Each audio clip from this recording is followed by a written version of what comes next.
Damaikan hati, sejukkan jiwa. 107,7 FM Radio Suara Nabawi Pasuruan.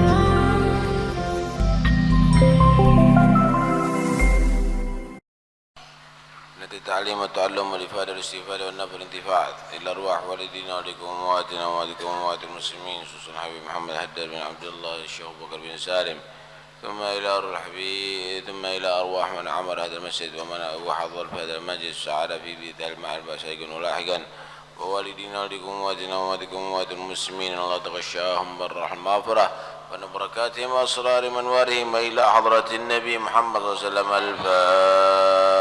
الفاتحة. بسم الله الرحمن الرحيم. الحمد لله رب العالمين الرحمن الرحيم مالك يوم الدين إياك نعبد ونستعين اهدنا الصراط المستقيم صراط الذين أنعمت عليهم غير المغضوب عليهم ولا الضالين آمين. بسم الله الرحمن الرحيم. الحمد لله رب العالمين وبه نستعين على أمور الدنيا والدين والصلاة والسلام على أشرف الأنبياء والمرسلين سيدنا مولانا محمد وعلى آله وصحبه أجمعين. قال رسول الله صلى الله عليه وآله وصحبه وسلم: دخلت الجنة فإذا أكثر أهلها البله. Rawahu Ibnu Asakir. Bersabda Rasulullah sallallahu alaihi wasallam, dakhaltul jannata, aku masuk ke dalam surga. Fa idza aktsaru ahliya, maka aku dapatkan kebanyakan penghuni surga. Al-bulhu jama' ablah, orang-orang al-ghafil anisyar, yang lupa akan kejelekan. Al-matbu' alal khair, orang-orang yang memang berwatak senang kebaikan. As-salimus sadr, orang-orang as-salimus sadr, orang-orang yang bersih hatinya. Surga itu udah Allah ciptakan sebelum Allah ciptakan manusia. Begitu juga neraka. Karena itu Allah berfirman dalam Al-Quran, wa uzlifatil jannatu lil muttaqin, disediakan surga itu bagi hamba-hamba Allah yang bertakwa. Udah disediakan, berarti ada. Dan Nabi Adam sebelum diturunkan di atas dunia, dimasukkan ke dalam surga dulu. Karena ada pelanggaran, maka Nabi Adam dan istrinya diturunkan ke atas dunia. Berarti surga sudah ada, nggak ada jaminan. Belum ada surganya kok. Kenapa kita harus beramal soleh? Enggak, udah ada surganya. Tinggal kamu mau jadi calon penghuninya apa enggak. Begitu juga neraka. Neraka udah disediakan oleh Allah Subhanahu wa taala bagi orang yang kafir kepada Allah atau melanggar ajaran Allah. Nah, jadi kita ini udah disediakan dua-duanya, tinggal kita mau jadi penghuni yang mana, pingin jadi penghuni yang mana, mau masuk yang mana, ya kita harus berusaha. Taib. Karena itu Nabi Sallallahu Alaihi Wasallam beliau diizinkan juga masuk surga sebelum waktunya. Dakhaltul jannah, aku masuk surga. Dakhaltul nar, aku masuk neraka. Nabi diizinkan karena memang udah ada. Cuma untuk anda sama saya belum diizinkan. Nanti setelah kiamat baru diizinkan masuk surga. Untuk sekarang belum diizinkan masih. Pingin masuk surga duluan, bunuh diri, tambah masuk neraka ente. Nggak bisa dengan cara begitu. Udah ditentukan oleh Allah saatnya bagi kita. Kapan? Allahu a'lam, Allah yang maha tahu. Tapi untuk Rasulullah udah diizinkan. Nabi masuk surga, maka aku lihat banyak penghuninya al-ablah. Loh, Nabi masuk surga, Nabi ditunjukkan masuk surga, kok ada penghuninya padahal kita belum masuk? Kita kan belum masuk ke surga, kok dikatakan ada penghuninya? Allah subhanahu wa ta'ala menjadikan masa depan bisa terjadi menjadi sedang jika Allah menghendaki.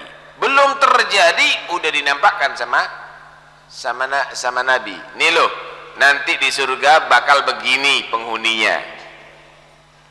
Karena itu Nabi SAW menyaksikan orang-orang yang bakal masuk surga padahal belum wujud sebagian. Paham nih ya? Allah maha bisa. Lu kok bisa? Tahu film nggak sampean?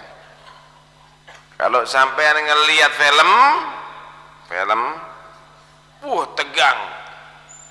Tapi bagi sutradara film dia menyatakan nanti orang ini bakal mati ditembak sama ini. Nanti ini akan begini, ini akan begitu. Bagi sutradara filmnya sudah selesai. Bagi kamu yang menyaksikan filmnya lagi berjalan. Karena itu belum ditayangkan si sutradara bisa menceritakan film itu begini begitu begini begitu. Kenapa? Karena dia yang buat film. Atau mungkin si sutradara sebelum ditontonkan ke umum ditunjukkan dulu kepada orang-orang khusus, nih aku telah buat film begini. Begitulah Allah subhanahu wa ta'ala sudah mentakdir, sudah menentukan apa yang bakal terjadi. Siapa yang masuk surga, siapa yang masuk neraka, bagaimana kiamat, bagaimana mahsyar, bagaimana Allah udah mentakdir, udah menentukan. Kejadian-kejadian itu Allah tampakkan kepada Rasulullah SAW.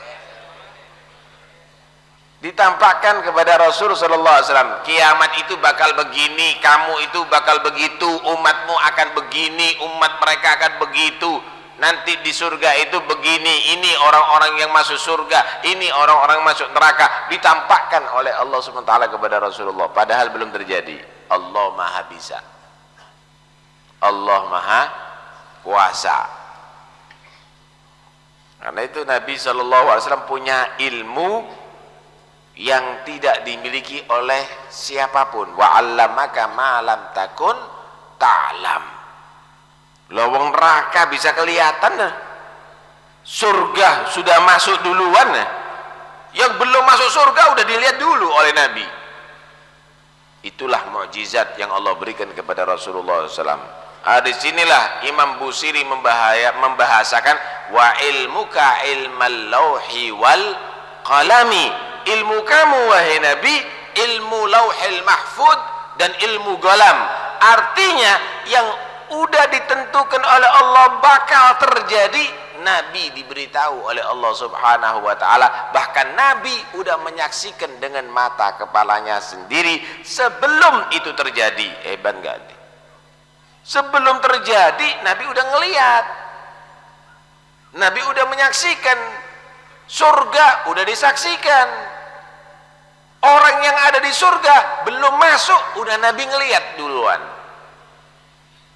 Ini bahasa ilmu lauhi wal qalami, kata Imam Busiri. Bukan seperti yang digembar-gemborkan sama orang Wahabi, Imam Busiri musyrik. Ente yang belum tahu, kamu yang harus belajar dulu. Bukan menuduh Imam Busiri. Baik.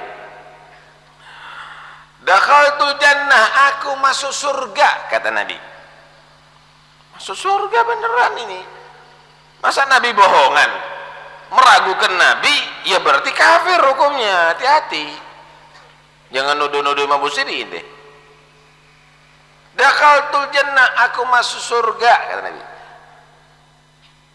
Aku melihat, aku menyaksikan kebanyakan yang masuk surga. Al-bulhu, jama' ablah, orang-orang polos, hatinya yang polos, nggak punya rencana kejelekan, nggak ada rencana. Kalau disalahi sama orang nggak ngerasa dia disalahi. Kamu tadi itu dihina, nggak ngerasa. Polos orangnya. Udah wataknya watak baik. Jadi semua orang di husnudzoni. Semua orang di husnudzoni. Padahal orang ini punya rencana jahat sama dia.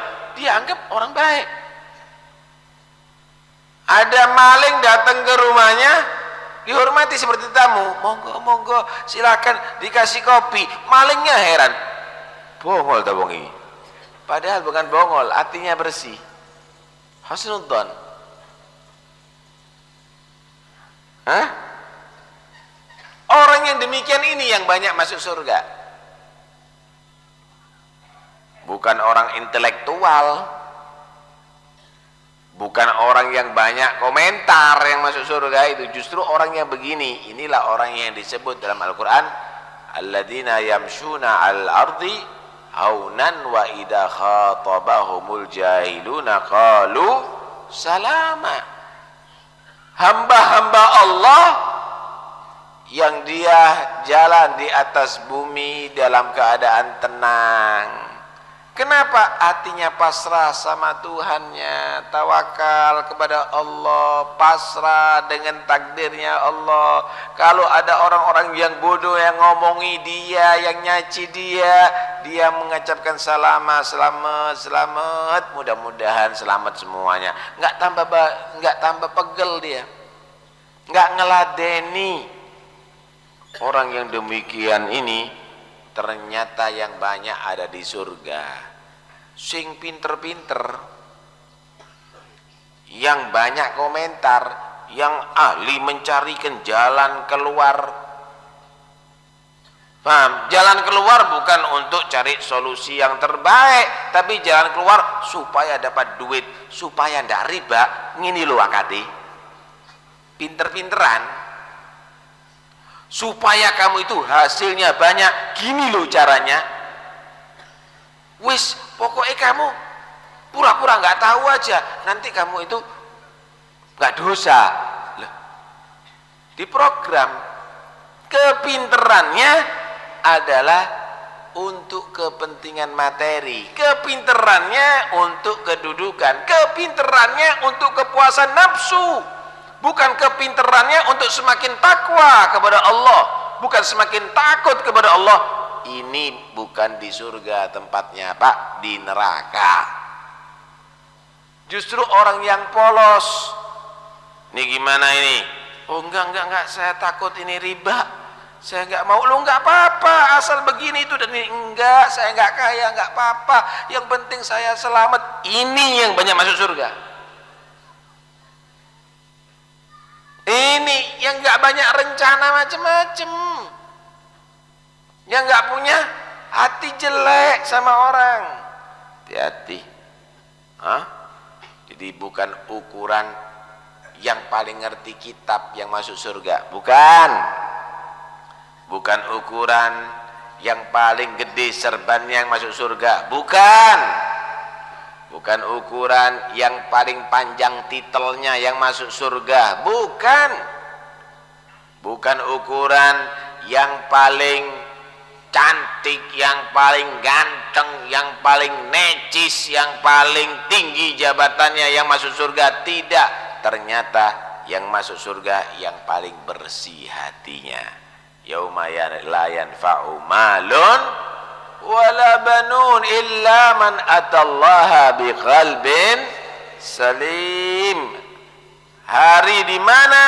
harta manusia dan anak manusia nggak memberikan manfaat, kecuali orang-orang yang menemui Allah dengan hati yang selamat, hati yang bersih, maka hartanya menjadi manfaat. Kenapa? Hati bersih, harta nggak dicintai, jadi masjid, jadi musola, jadi bantuan, jadi sumbangan, jadi santunan, jadi sedekah, jadi itu manfaat hartanya.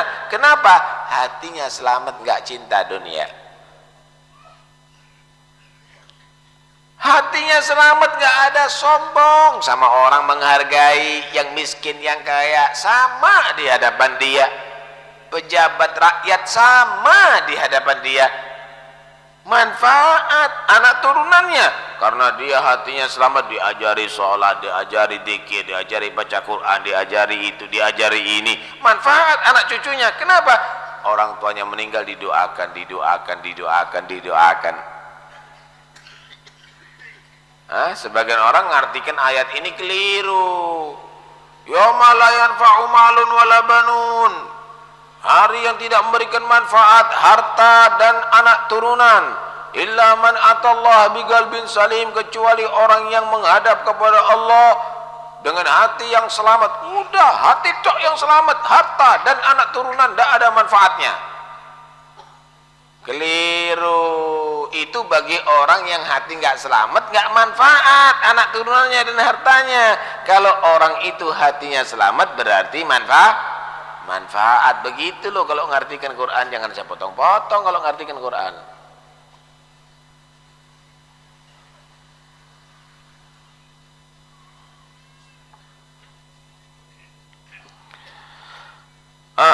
Karena itu fokuskan diri Anda untuk menjadi orang yang bersih hati. Orang yang bersih hati. Bersih hati ini bukan berarti goblok. Bukan. Bersih hati ini bukan berarti idiot. Bukan. Gampang ketipu. Bersih hati enggak, bukan. Bersih hati nggak punya rencana jelek, nggak punya suudzon sama yang lain, nggak ada cinta dunia dan kedudukan. Bersih hati itu mendahulukan takut kepada Allah. Bersih hati itu merasa dirinya segalanya serba kekurangan terhadap Tuhannya, selalu merasa berdosa kepada Tuhannya sehingga mohon ampun kepadanya setiap saatnya. Bersih hati.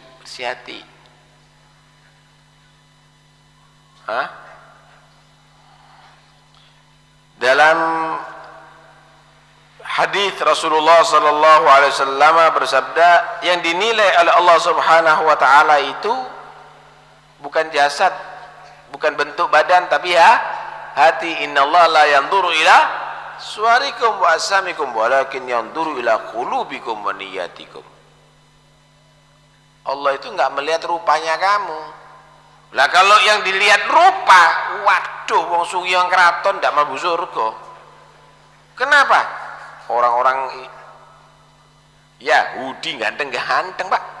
Orang-orang Amerika gagah-gagah. Mereka yang masuk surga, alhamdulillah, yang dinilai sama Allah bukan rupa. Nggih, Bu. Wah, sama bintang film ya waduh anak sampean. Alhamdulillah, Bu, yang dinilai sama Allah bukan rupa.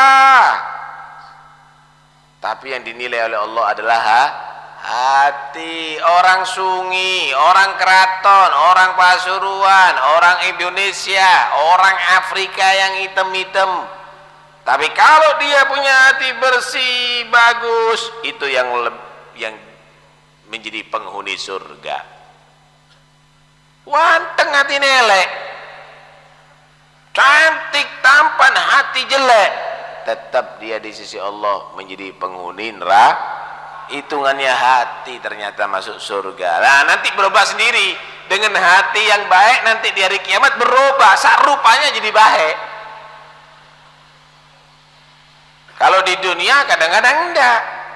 Rupa jelek hati baik, rupa hitam hati putih, kadang-kadang begitu. Muka putih hati jelek kadang-kadang, tapi kalau nanti ada di akhirat, rupa ini disesuaikan dengan hati, dipersiskan. Hatinya putih, yang dulu hitam di dunia berubah menjadi putih.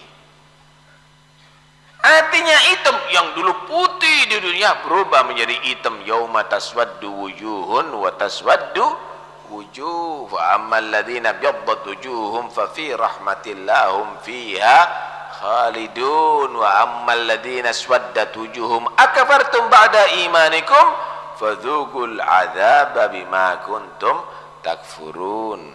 Nanti Anda akan melihat wajahnya Bilal yang hitam itu, Uwaisul Qarani yang hitam itu akan menjadi terang benderang, bahkan lebih terang daripada matahari. Anda akan melihat wajah orang kafir-kafir yang putih-putih itu serem. Kenapa? Karena Bilal menjadi ahlul jannah, penghuni surga, dan mereka menjadi penghuni neraka. Ojo paes tok ae. Rai ini dipaesi, tapi hati tidak dipaesi. Muka dibuat semakin cantik, hati tapi tidak dipercantik. Keliru. Nah, sampean jangan seperti WC. Tahu WC enggak? Kadang-kadang klosetnya itu dari marmer. Wah, bersih luar biasa. Isinya kotor. Ya, isinya basin, isinya najis. Begitu kadang-kadang orang, waduh, kloset muka itu dibagusi. Tahu kloset enggak? Wong Sungiru kloset enggak? Kakus. Kalau sampean masuk ke klosetnya, ke WC-nya orang kaya, dipikir kamar turu sampean. Begitu hebatnya, dohir diperhatikan, tapi batin dibiarkan amburadul. Hati-hati. Jangan juga seperti kuburan. Tahu kuburan nggak? Sampean lihat kuburan sekarang, waduh, yang namanya kicing, model-model. Ada yang dari marmer, ada yang dari granit, atau aneh model-model. Ono model menoro, macam-macam, sehingga kadang-kadang menjadi satu untuk rekreasi. Apalagi ada di luar negeri, kuburannya mereka itu koyok villa, seperti villa.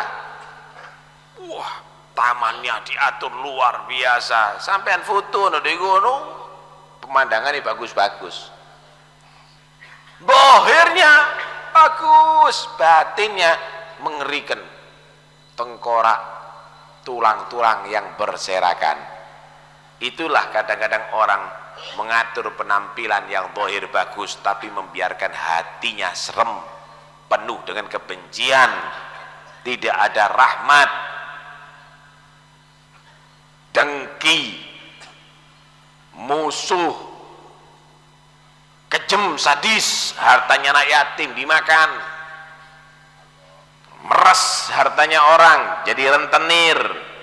Hati-hati, bersihkan hati kalau kepingin masuk surga.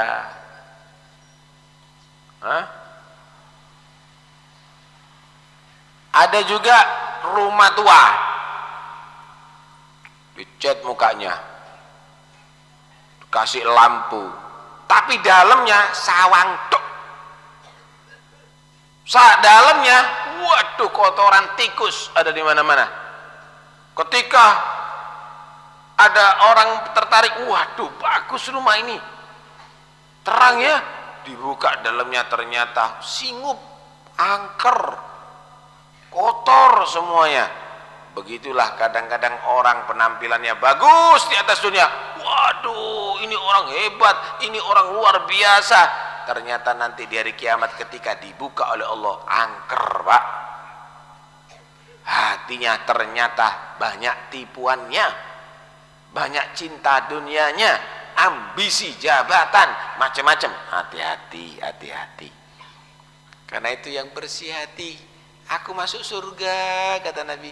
Aku lihat yang banyak ada di surga, al-bulhu, orang yang tidak punya rencana jelek, orang yang udah wataknya baik, orang yang bersih hati. Bersenono hatimu, jangan dibiarkan berantakan. Ini gambaran orang yang bersih hati. Jauh, kita jauh. Di Ihya itu diceritakan ada seorang guru dites sama murid. Oh, ini muridnya rada kurang ajar ini. Guru dites sama murid. Sebersih apa ya hati guru saya? Rumahnya gurunya itu ke tempat si murid ini agak jauh. Anggap keraton sama Pasuruan atau Pasuruan ke keraton, mungkin lebih jauh. Lah dulu kan nggak ada mobil. Guru ini orang nggak punya kendaraan, jadi kalau memang pergi harus jalan. Paham nih ya? Lah kalau sekarang kan ngundang Habib Taufik disediakan mobil, AC lagi. Kalau nggak AC nggak mau saya. Ini guru dicoba, diundang sama muridnya. Yai, Ustadz, sampai saya undang ke rumah. Oh iya, kapan? Besok jam sekian, makan siang ada di rumah. Alhamdulillah, terima kasih, terima kasih. Berangkat jalan ini guru, siang, padang pasir panas Pak, nggak bisa ngiyup sampean. Jalan, sampai ada di rumah si murid. Saya ceritakan bukan untuk sampean ngetes saya ya. Tak ketakon di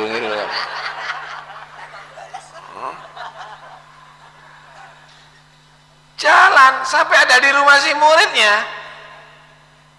Murid tahu, diketok pintunya. Yang disuruh nerima pelayannya, budaknya. Bilang undangannya gagal. Paham ya? Undangannya nggak jadi. Yai, katanya juragan saya, katanya bos saya, undangannya gagal. Oh iya, nggak apa-apa, kirim salam, pulang. Besok ngajar sama, nggak pegel, nggak mendelik, nggak merengut, nggak mencocoh, sama. Muridnya datang, guru minta maaf, undangannya kemarin gagal guru, ada keperluan saya. Nggak apa-apa, tapi besok guru bisa ya? Besok guru bisa? Bisa. Besok saya undang bisa guru? Bisa besok. Jam berapa? Sama guru waktunya? Iya insya Allah. Jalan lagi gurunya. Paham ya? Jalan lagi gurunya. Sampai di rumah muridnya gitu lagi. Katanya bos saya gagal. Oh iya, kirim salam. Pulang gurunya. Besok datang ya juga biasa gurunya. Biasa gurunya. Dilihat, biasa ini guru. Tak coba lagi ketiga. Guru, saya minta maaf loh ya, yang kemarin gagal lagi guru. Nggak apa-apa. Mau tak undang lagi guru? Mau, kapan? Besok. Oh iya, datang lagi gurunya. Sampai ketiga kali. Setelah ketiga kali, tetap gurunya nggak berubah. Diciumi sama si muridnya. Tangannya dicium, lututnya dicium. Kenapa? Kata guru. Maaf guru, saya ini ngetes guru. Seberapa hebat bersih hati guru, saya ini ngetes, hebat. Kenapa? Lah guru nggak marah sama saya. Saya kepingin guru marah, kepingin ngamuk guru nih. Kepingin marah. Saya kepingin guru ini pegel sama saya. Kok nggak pegel-pegel guru ya? Kok nggak marah-marah guru? Padahal saya coba begitu kan capek guru. Kamu tahu nggak binatang? Binatang itu kalau dikasih makan, anjing dikasih tulang, kir misalnya kalau ayam, paham ya? Dilihat ternyata bukan tulang, plastik. Ternyata bukan gak jagung, nggak ada, kir nggak ada. Apakah dendam ayamnya? Enggak. Apakah marah anjingnya? Juga tidak. Setelah kamu bohongi 1 kali, dibohongi 2 kali, juga dia datang, tapi dia tidak marah. Lah masa ayam, anjing, binatang punya hati seperti begitu, kita manusia yang dimuliakan Allah tidak memiliki hati yang begitu? Tuh lihat, berarti hati kita ini lebih elek daripada anjing ya. Hati kita lebih elek. Gurunya tidak pernah ngamuk, kepingin ngamuk muridnya. Lah kalau saya tak tempelin kan.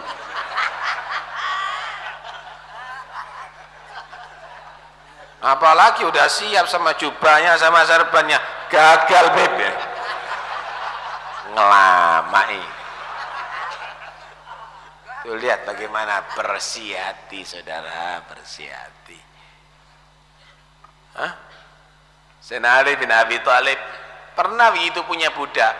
Jadi budak ini Pak, tidak semuanya nurut. Tidak semuanya nurut. Sayyidina Ali bin Abi Thalib ini perlu sama budak ini. Dipanggil Fulan begitu. Tidak moro, Fulan, tidak moro. Sampai akhirnya Sayyidina Ali bin Thalib cari, mana ini, mungkin sakit atau apa orang ini. Dicari, ada leha-leha, duduk, tenang. Mungkin kalau orang sekarang samping dengarkan handset apa? Wow, sambil dengar, kamu tahu nggak saya panggil tadi? Tahu, dengar. Kamu saya panggil, dengar. Loh kok kamu tidak datang? Kok tidak kamu menyambut panggilan saya? Kenapa? Saya tahu karena sampai tidak mungkin marah ya. Enak ya. Karena saya tahu saya sampai tidak mungkin marah. Waduh. Jadi kamu itu senang saya marahi. Ya saya kepingin dimarahi. Belum pernah pengalaman sampai marah sama saya. Udah. Kalau begitu ambil pakaian kamu merdeka. Wis, ndak hati ini miorogon ya. Udah. Nanti akhirnya saya marah gara-gara kamu nanti sama dia. Begitu orang dulu. Lah kalau sekarang, Masya Allah, kekejaman, kesadisan terjadi ada di mana-mana. Apa itu yang menyebabkan? Hati yang kotor, saudara. Karena itu, mintalah selalu kepada Allah Subhanahu wa ta'ala untuk hati bersih. Ya mughalibal qulub, tsabbit qalbi ala dinik. Wahai Allah yang membolak-balik hati, kuatkan, tetapkan hatiku terus memeluk agamamu sampai mati husnul khatimah. Karena itu ayo ya, kita bersihkan hati kita, jangan sampai kita mati membawa suudon. Menghadap kepada Allah bukan Habibul bin Salim ini. Membawa hati sudah sakit, aku disantet sampai orang itu, pok mati lah. Jangan mati membawa hati yang bersih. Mati jangan sampai cinta dunia, mati jangan sampai cinta kedudukan, mati jangan sampai ada kebencian.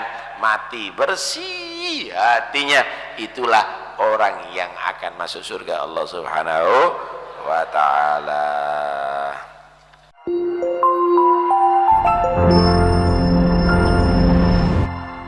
Damaikan hati, sejukkan jiwa. 107,7 FM Radio Suara Nabawi Pasuruan.